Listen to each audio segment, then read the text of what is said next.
First, we will call the meeting to order. And then would you like me to do the roll call, Amelia, so we don't get the echo? Okay, if somebody there could go ahead and keep track of it. I'm here. I'm Frank Garcia. Lisa Gainey.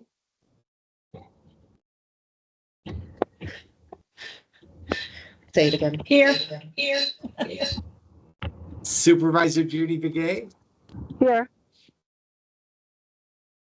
Catherine Moore. They can't see you. They can't see. Oh, here. Oh. And Katie Quick. Here. And is our new... Shannon is also here. Okay, perfect. Hi, Shannon. All righty. So with that, do we have any public participants that are there? Okay, perfect. And I believe everybody had the ability to take a look at the minutes. So if, does anybody need a minute to look at those? If not, I will entertain a motion to approve the minutes. And sorry, Frank, can we specify, because we had 2 minutes from that meeting, so we have the special. Oh, that's right, that's right. Meeting. Okay, okay. So does anybody, so let's go ahead and do the minutes from the August meeting, is that right? No, they're both from the same day. It's just we had the special meeting to. Oh, that's right. Okay, gotcha. Appoint Shannon. Okay, gotcha. So could I entertain a motion to approve? Let's just do the special meeting first. Yes. I move to approve the minutes of the special meeting. And that was Lisa. Okay, and can we get a second for that? I'll second it. Perfect. And then let's get a motion for the meeting, the minutes for the regular meeting. I motion to approve those minutes, the regular meeting. Thank you, Katie. And could I get a second for that?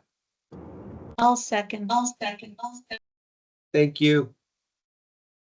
All right, so we have all those in favor, please say aye. Aye. Aye.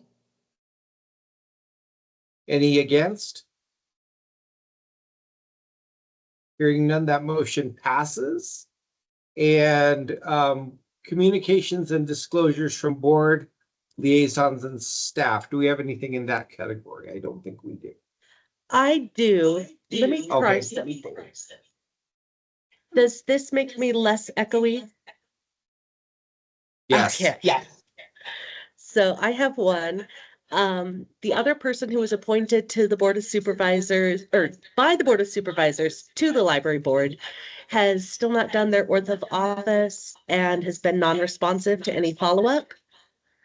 So the clerk of the board has let her know that we will be replacing her. Per our previous discussion during the special meeting, I reached out to the other candidate to see if they're still interested, the one who was unable to interview because she was sick. So I'm verifying her interest, but I haven't heard back yet.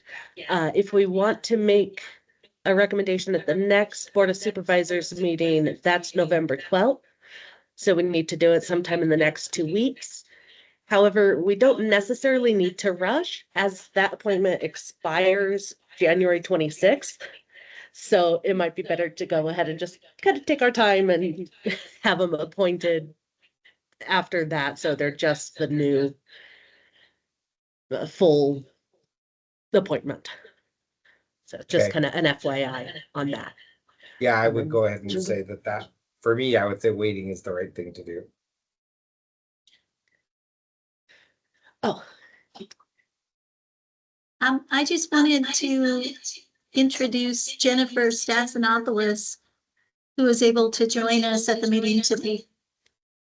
So she's our new deputy director over the city services. Welcome, Jennifer. Welcome. I am very excited to be here. I just hit a month being in Flagstaff. I started here on the 30th, and I can't tell you what a wonderful team is in both libraries. Just the people are fantastic. They're helping me learn so much, and I've had a really good experience so far, and I look forward to a long tenure here. Good deal. Welcome. Any other items from the board? Disclosures? Okay, no others in this room. Sounds good. Any more online? All right, hearing none. Heidi, I think you are on. Thank you, Chair. Heidi Hansen, Economic Vitality Director. I am here to give you a, I hope, short BBB renewal educational presentation. I'm here to answer questions that you might have before you vote. If you've already voted, I hope that you had your questions cleared up prior. And I'm going to share my screen, Amelia, but I'm going to take myself off camera just to help with any technical difficulties. Is that helpful? All right, I'm going to just give me a second.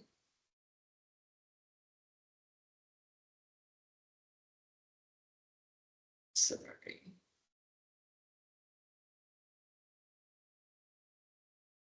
Okay.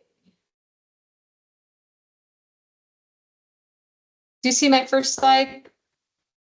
Uh-huh. My title slide? Yes. Okay. All right. So I'm going to move on. Do you see Proposition 487 BBB renewal? The second slide? Yes. Yes. Perfect. I just wanted to show you a little snippet of what you're going to see in your actual ballot, that it is a continuation. It's not a new tax. It's a continuation of the city lodging, restaurant, and lounge, what we finally refer to as the BBB, transaction privilege tax. And this is a continuation through 2043.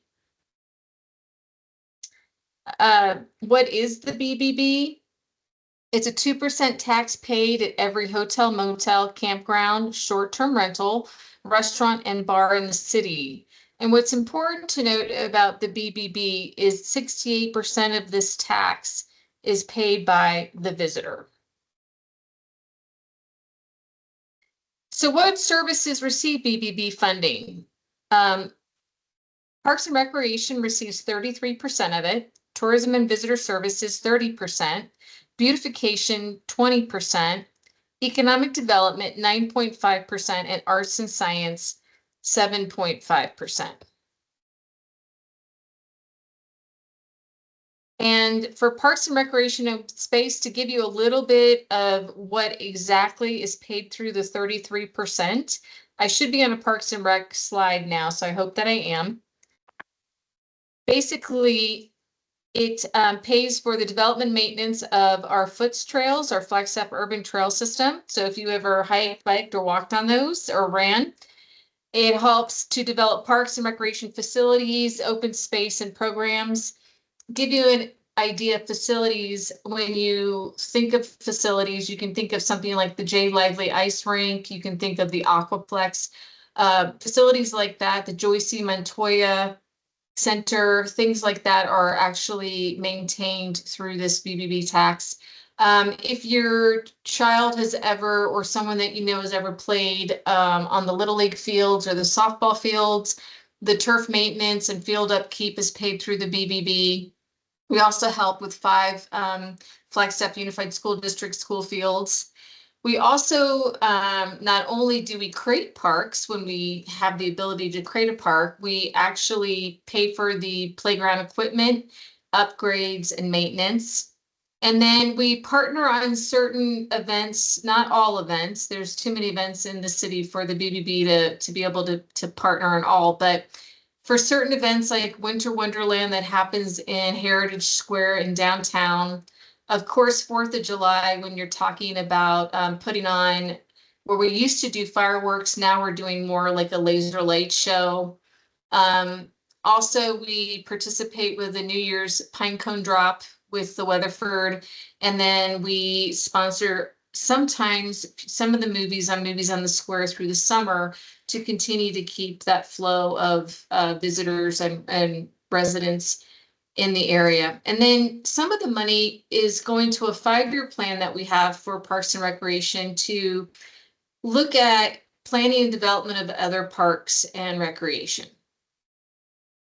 For tourism and visitor services, it's not just about inviting a visitor up here and having them bog up the streets or, make your trip on Milton a little longer. It's about making sure that they know how we want them to visit. We're 81 miles from the Grand Canyon, a natural wonder, and what we want to be is more than a gas stop. We want them to extend their stay, to have their head in the bed longer, and we want them to continue to spend their money throughout the community to create a $565 million economic impact each year. One other thing I'd like to say is a visitor spends typically $589 a day while they're in market. And I can tell you a local does not spend that per day in this community. So it's a really necessary revenue source. What we do with tourism and visitor services is we talk about safe and responsible visitation. So if someone's going to come up here and camp, we want them to do so, but we want them to know how to start a fire and how to distinguish that fire. So we do a fire awareness campaign. We also talk about ecotourism efforts where we ask them to leave no trace in our forests. So for instance, if you're going to camp something in, we want you to camp it out. If you're going to play on our trails or in our parks, we want you to keep them the way that you saw them. And then we also host tourism service days to help continue to keep the area beautiful. And we did one about 2 weeks ago. We had 35 to 40 people that came in the downtown area. We go all over the city, and we picked, I think it was over 100 pounds of trash from recycle and glass up. We also do daily operation of the Flagstaff Visitor Center and train station through the BBB. The Holiday Lights program that you see throughout the downtown is paid for through the BBB. And then again, a continuation of partnering on events with Parks and Rec and downtown and other areas. Moving on to economic development, what we do with that 9.5% is we do incentives to aid local businesses. So right now, if you go to the chooseflagstaff.com website and you were to go to business incentives tab, you would see that there is a business incentive that a business can apply for right now. They have till the 31st of October.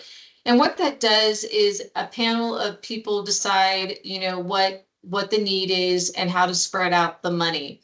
Sometimes the money is $100,000. Sometimes it's $30,000. It just depends what the plan has in it at the time.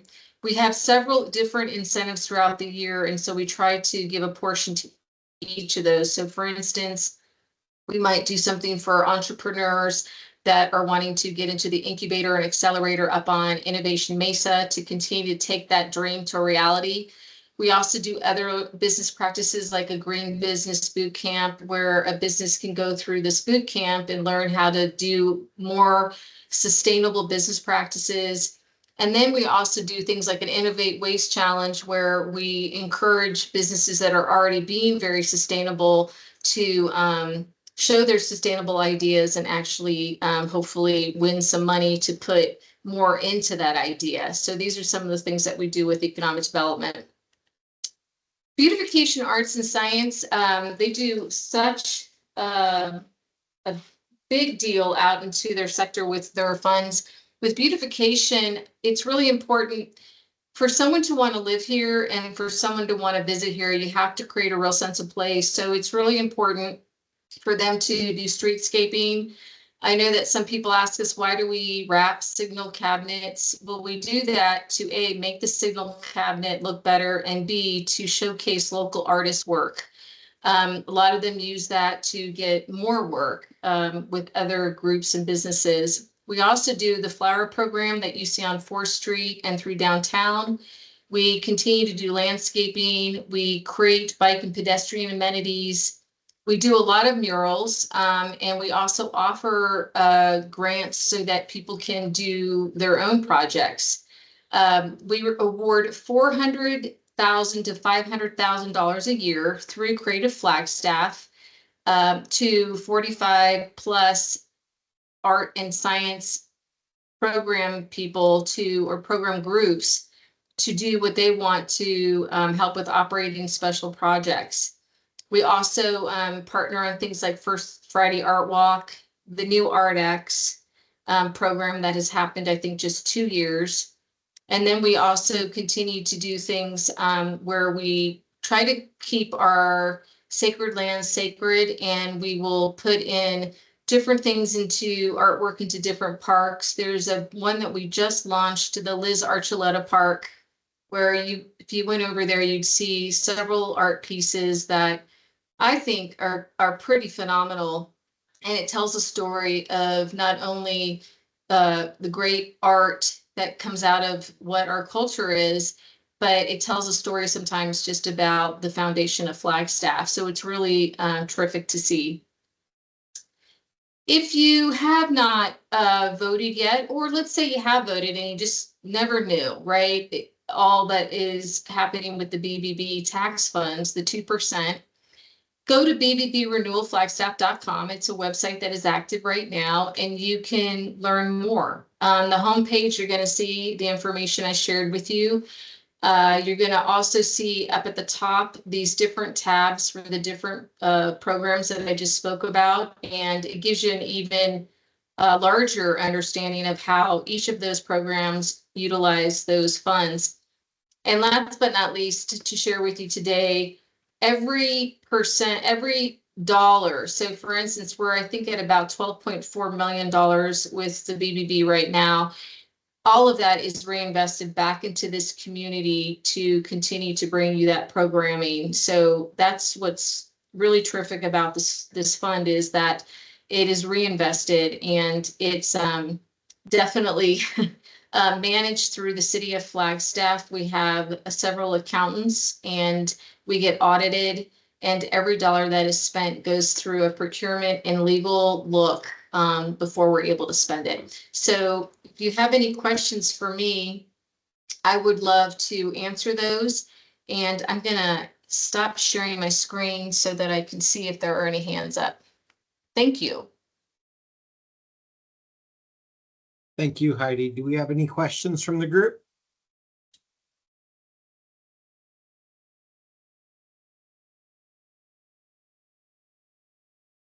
Not hearing any questions, but Looks like certainly Linda has her hand raised, Chair. deal. I'm sorry. Okay.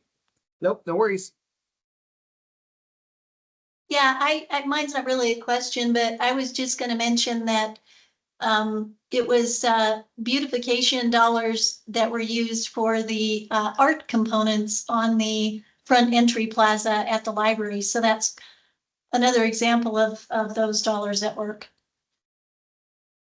Thank you, Linda. That is so true. The ADA, to make the library entrance ADA compliant, beautification helped put funding toward that. And the way they were able to do that is to add that art element. And we're also talking with them a little bit more about the window project and things like that as well. Thanks, Linda. That's a great addition. Any other questions, comments?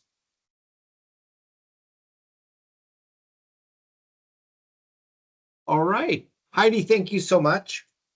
Thank you. I appreciate having the opportunity to come in front of you. I meant to get to you earlier, but I can't tell you how many commission meetings and presentations I've done offsite on the renewal. So I just appreciate you having me today. And Amelia, just want you to know I appreciate you holding down the fort in this meeting. I know it's hard when there's technical difficulties, and it happens to all of us. And Damaris, I love seeing your smile on screen. So nice to see you.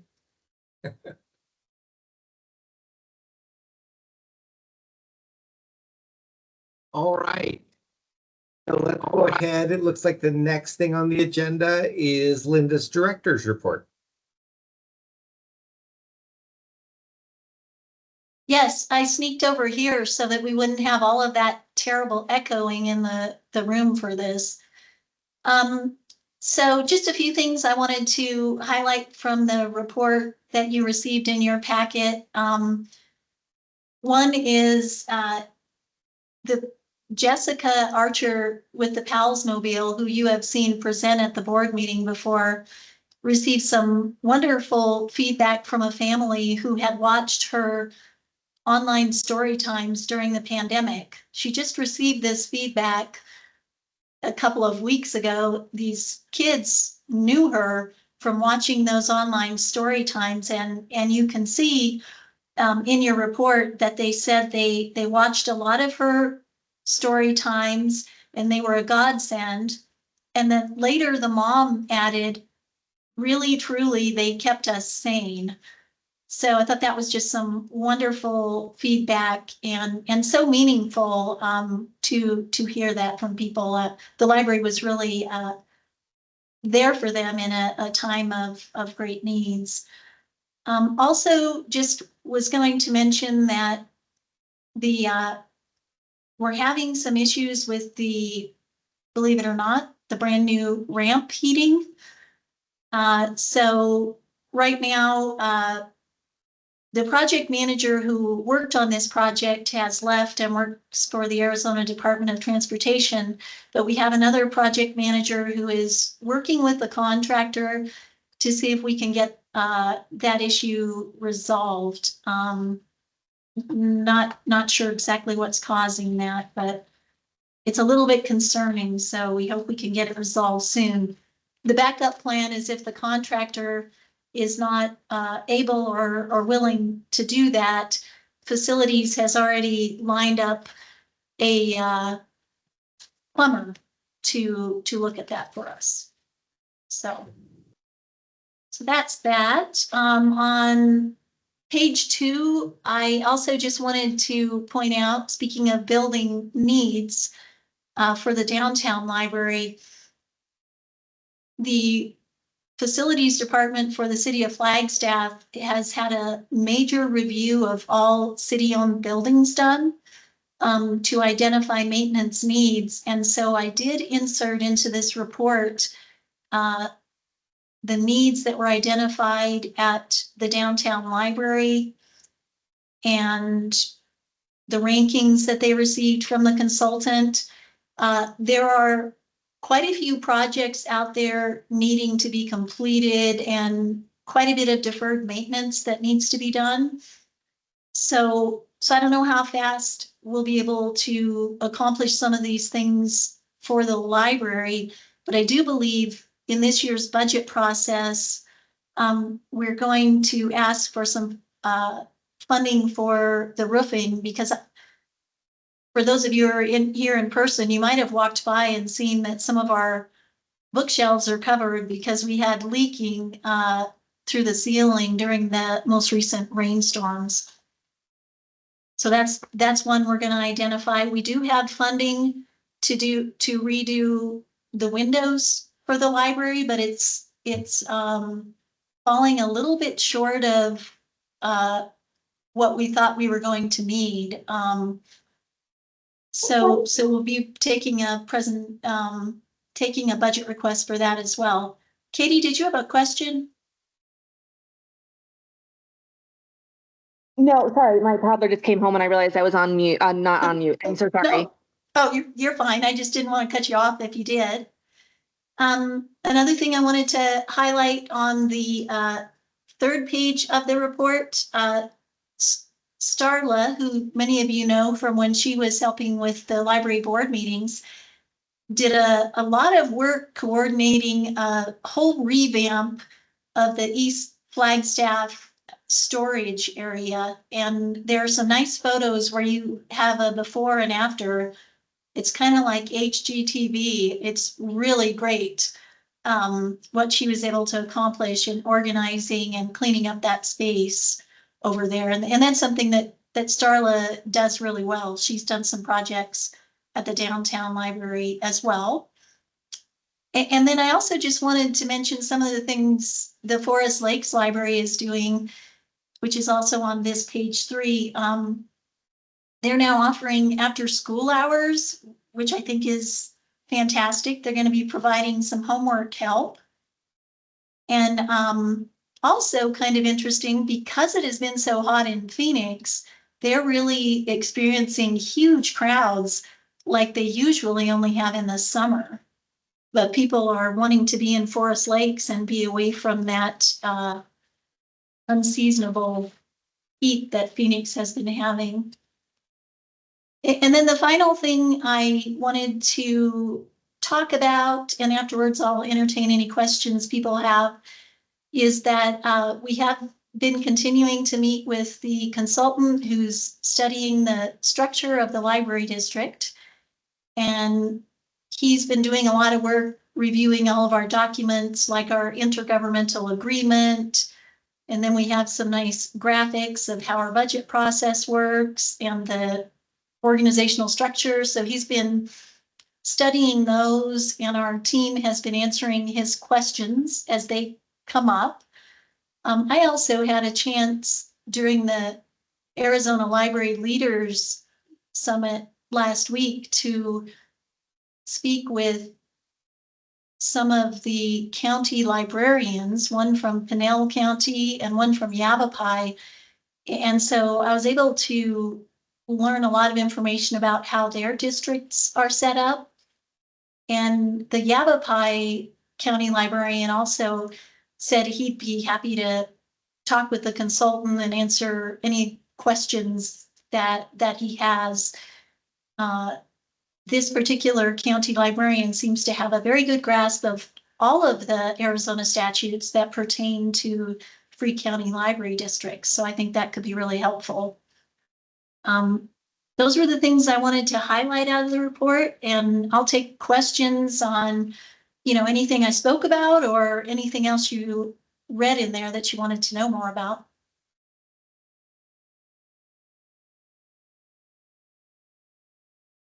Okay. All right. Is there a thought to decouple the city from the county here, or are they trying to just make the collaboration better?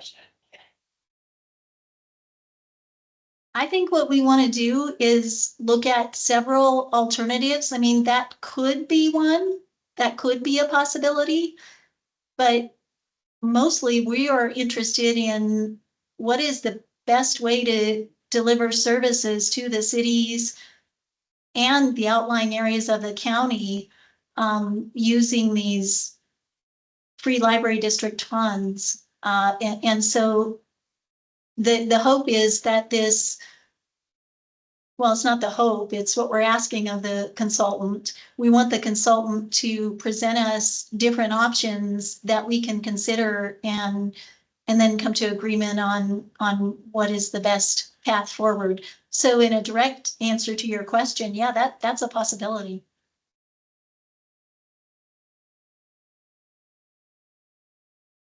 Any other questions for Linda?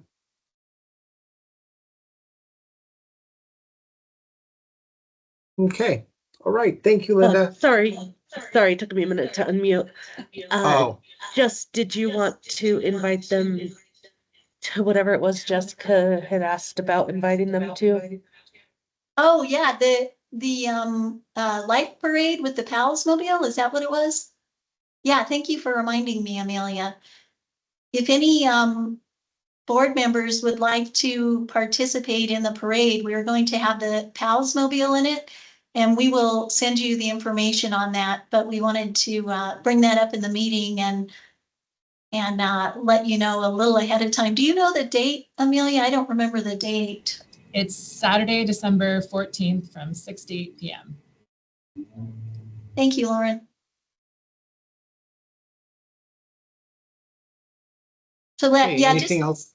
Sorry, I was going to say, just let me know if you are planning to participate so that we know to look for you. Anything else there in the room, Amelia? Okay, perfect. We will move on to our next item, which is book clubs and program planning. And Laura and I will hand it off to you.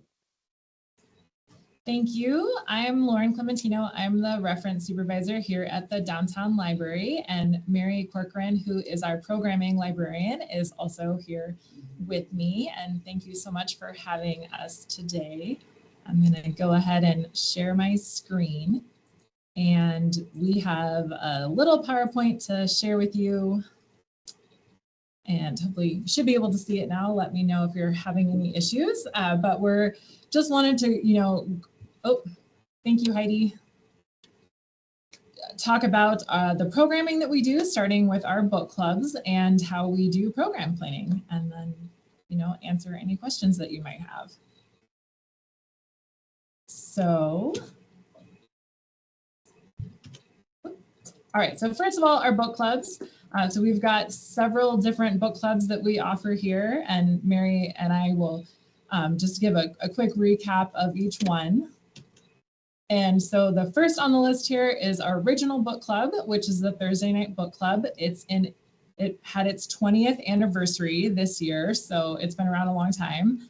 And I used to be one of, and so did Mary, we both used to be past facilitators of this book club. So, it remains really popular. And this book club, as indicated, meets on Thursday nights on the second Thursday of every month, and generally reads popular general fiction, although they do deviate from time to time into other things.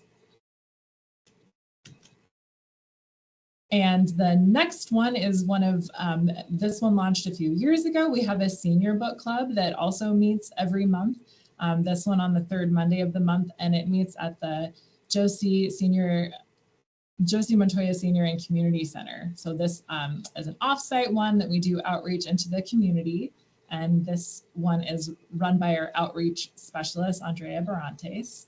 And they also read all of the books in a large type format, which is the only book club that does so. So another unique feature of that book club. And they also, generally read popular fiction, but it also occasionally branch out into other things. All right, I run this book club, the Southwest Reads. This one meets every other month, usually on the fourth Wednesday of the month. This, as you can see, we have to move it occasionally for Thanksgiving. This one focuses on nonfiction books about the Southwest. It can be history, culture, various and sundry things. Are you able to advance a slide, Lauren? Oh, yeah, and then we have a quarterly book club called the Banned Book Club. This one is unique, not just because we read books that have been banned, but because we discuss like the book itself, the plot, but also the surrounding controversy, why it was banned, issues like around censorship and free speech.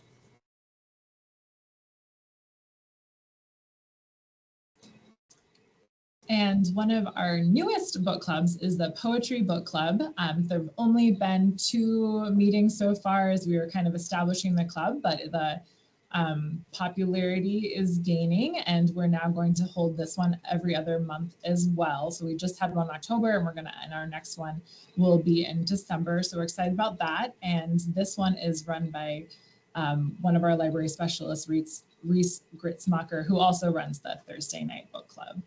So we're excited to diversify and have something a little different with a poetry discussion.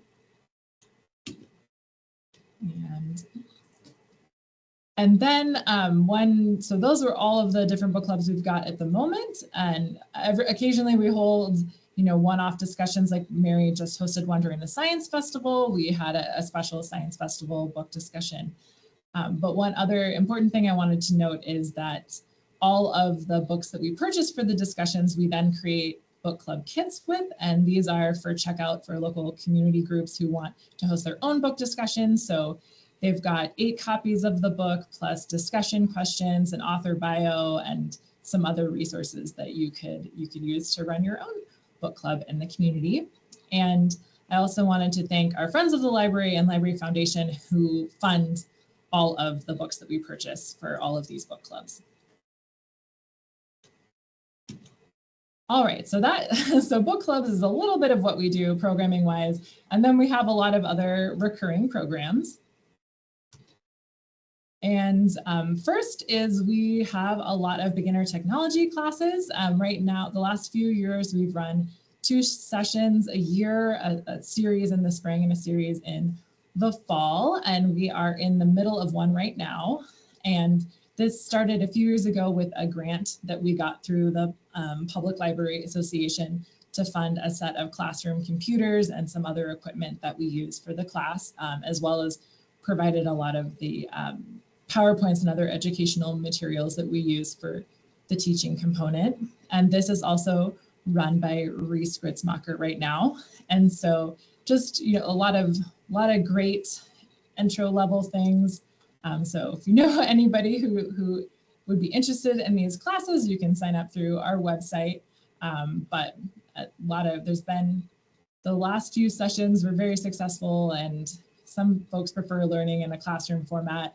And instead of, you know, we also do one-on-one tech tutoring, but a lot of folks prefer this format instead of, you know, they don't know what questions to ask in a one-on-one tutoring session. So it's a good place to start.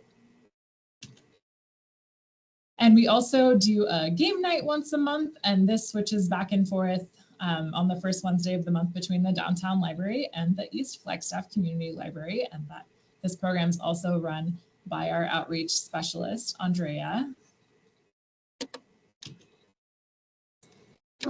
So this one, the knitting hour, is helped out by the members of the Fiber Artists of Northern Arizona Guild, because nobody on staff is comfortable teaching fiber arts or knitting.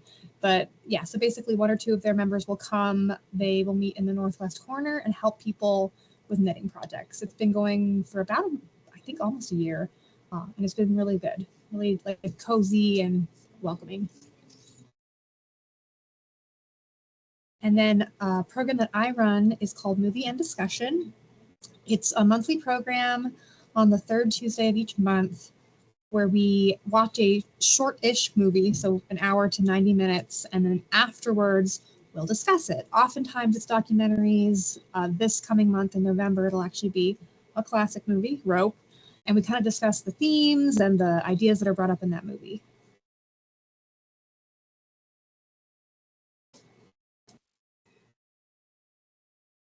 And one of our other monthly programs is the Senior Coffee Hour, and that is here at the Downtown Library, and it's currently run by our library specialist, Reese Gritzmacher, and we partner with the NAU Office of Service and Volunteerism on this program. And basically we bring in speakers from the community who come and talk to our local seniors about different projects or organizations, things they can do to stay active in the community. So a lot of them are volunteer based, or just, you know, talking about different programs, resources provided in the community. So this month, Sun Sounds of Arizona came and presented, and then next month, someone from NAU is coming, and we also usually have at least one annual presentation about the library and library resources and ways to be active at the library. This is another program that's fairly new. This is our only weekly program right now for adults. It's Wiley Writers. It is also facilitated by a volunteer who comes in, and it's just basically a space for people to come and write together. They're given prompts. If they feel comfortable, they can share, which they often do, which is really, again, very encouraging. This is another one of our programs that meets in that northwest corner by the fireplace.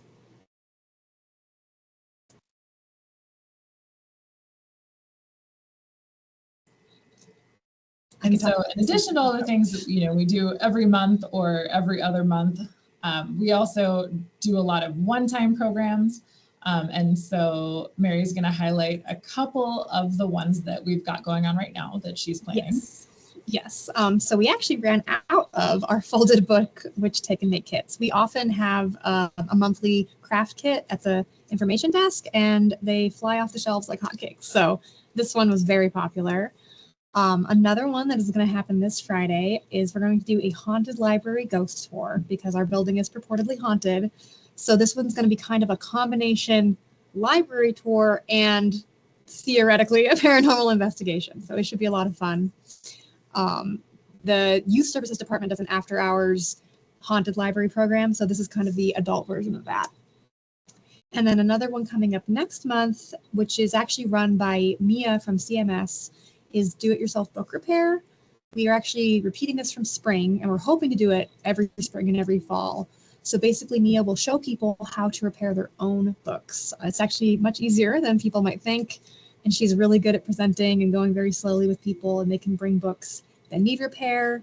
And we're kind of deciding whether or not to do this right now. We might also do-it-yourself book repair kits, because it's really, like I said, it takes like 2 or 3 materials. So that's something we're looking into.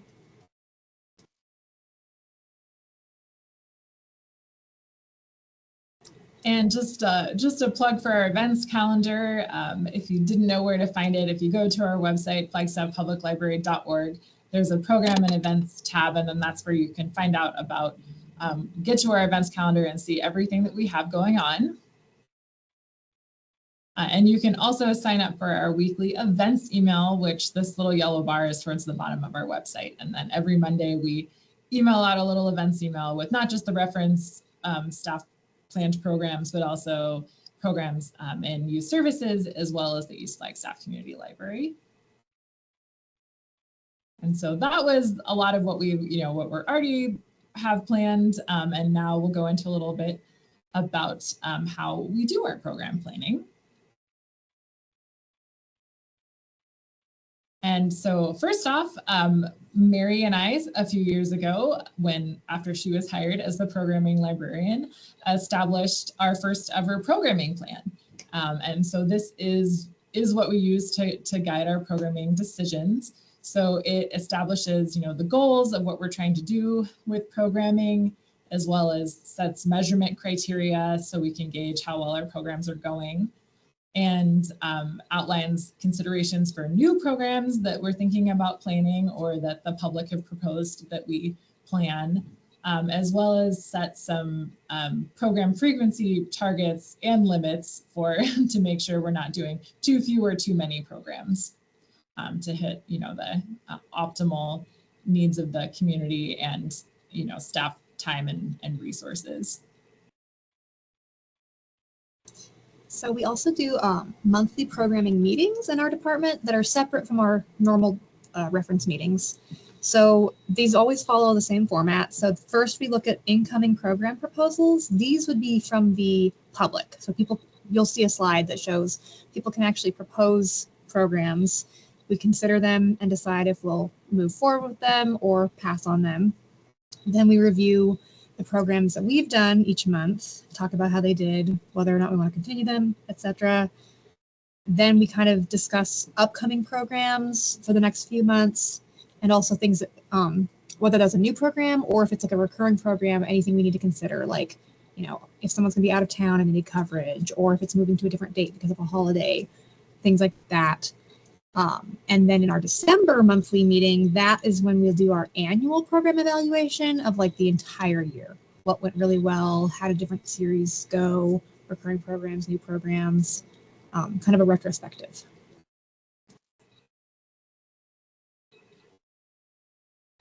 And so, in all of these program reviews, here are some of the things, that we look at to see whether or not it was successful. So, the cost of the program and the cost and overall cost and funding sources, and comparing them with the impact of the program attendance, the relevance of the program, and changes that we may want to make in the future to make it more successful. So those are some of the things that we consider.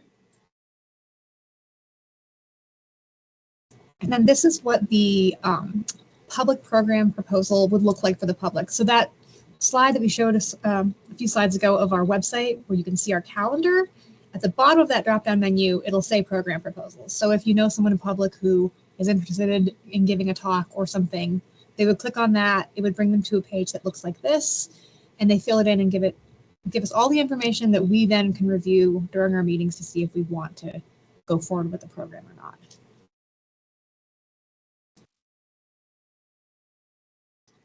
And then another integral component, of course, is that we do public surveys. So we have, after all of our in-person and online programs, we have a post-program survey. And then we use that, and we have an online database where we've compiled all the data so that way we can review survey comments on how our programs went. We also have an online programming survey, asking folks what they would like to see from us in programs in the future, as well as rating the past programs. And one thing we're working on right now is an upcoming community library needs public survey that's going to reach out a little bit bigger, because with the online one that we've done in the past, we're mostly reaching the people that are already, hooked into the library. So they're already our patrons, they're already seeing, following us on Facebook or getting our emails, and that's how they found out about the online survey. And the hope is that with this bigger survey effort, we'll also reach out to other folks who aren't seeing things online and or aren't already library patrons, and see what we could do to help, bring them into the library and meet their needs here at the library. And that was what we had prepared in our PowerPoint. And please let us know if you have any questions. And this is our contact information also. Perfect. Thank you both. Is there any questions from the group?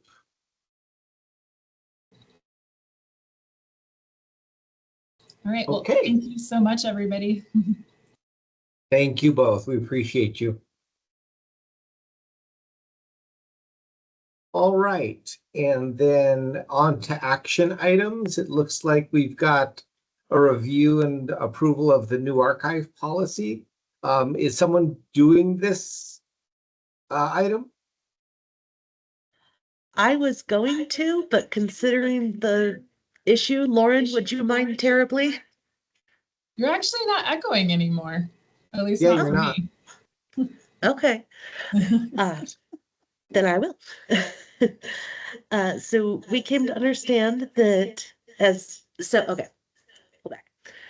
We have a policy review committee, and one of the policies we identified as being necessary was an archive policy. Just to kind of lay out, what do we keep in the archive? Why is that what we keep? And kind of focus that a little more. There is one tiny update to the policy that is in your packet. If you have it pulled up, it's under the collection development section. After all the bullets of what we do keep, there's a little bit of clarifying information that just says digital archive materials, including, that's the new part, oral histories are not currently hosted by the library. So this is really a physical materials policy, because we don't have a digital archive. We don't have the ability to create one at this time. So we just wanted a little clarification there. But this policy just sets out what we keep, why, and it's basically stuff that's relevant to Coconino County, our history, culture, the communities here, and things of historical significance that have research value. Generally, you're in a good enough condition to keep, things like that. It also lays out when we remove things from the archive, how we do so, and then what happens with those items, which is basically we may give them to other institutions, or we may end up selling them to the friend, or giving them to the friends to sell, or the free bookshelf, or throwing them away, depending upon the condition and why we're disposing of them at that time. Yeah, it just lays out who's responsible for that archive and the overall purpose of it. So I'm happy to take any questions if anyone has any. Yeah. My question is, how does somebody find, like, how do you search the archive? It's probably not like looking for. Lauren, is our archive Yeah, I can speak to that. cataloged? So It is, or it should be, kind of a mixed answer, but the goal is for everything in the archive to be cataloged. Much of it is already. There have been some things that we have acquired through, various means over the years that haven't been assessed yet. And that, is a goal and is actually something that the collection management department is working on right now. We have a staff member who is doing inventory of the archive to kind of identify some of those things. And through this policy and the inventory, the things that we are going to be keeping, we will get cataloged. So you will, just through our basic catalog search online, be able to search everything in there. And hopefully, in the future, we will get all of those other things added to the catalog as well. But I would say the majority of what's in there is already cataloged.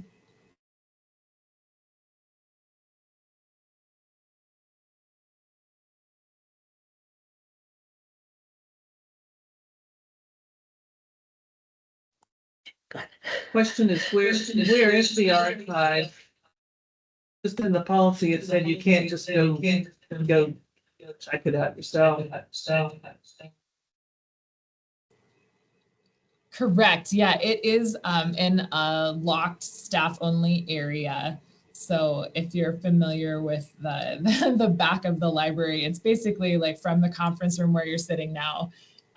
It's north and west of there, but there's a kind of U-shaped back hallway, and there's a little anteroom that the Friends of the Library use, and then it's through like another set of locked doors, and it is in there. And so that there isn't actually space for anyone to go in and visit and sit down in there. It's also because of the fire suppression and climate controls, it's not a safe environment for everyone to be in, and so that's part of why it's a staff-only area. But generally, what we do right now is folks who are interested in using archival materials, they come to the information desk, and me or my staff will fetch materials for them from the archive.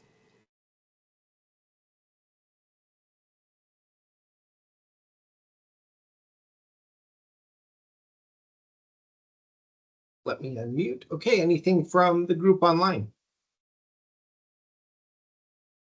Yeah, Frank, Hey. I had a question. So Lauren, it's my understanding that some of our archived materials are hosted on the Arizona Memory Project. Is that correct? Yes. Okay. So some of those go ahead. Yes, we do have some there. I think I would say the only caveat to that, though, is that previous staff members who took things to to digitize and put on the Arizona Memory Project, I don't think the goal was that the library would physically host them in perpetuity. They're primarily city records from other city departments.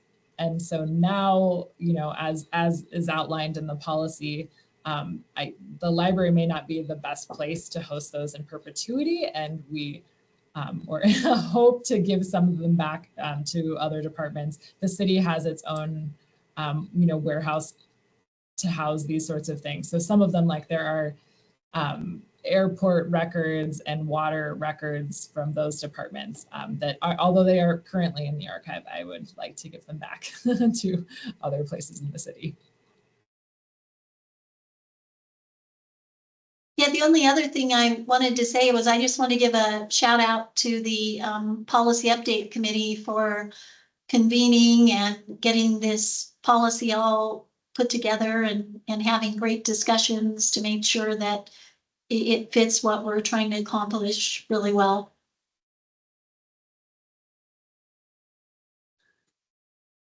Yes, agreed. If there's no other comments or discussion or questions, I believe we need to approve this, so I will accept a motion for approval. I make a motion to approve the addition, the change in the archive policy. Thank you. And do I have a second? I'll second. Thank you both. All those in favor of approval, please say aye. I. Okay, so that was a mistake. All those, all those against, please say aye.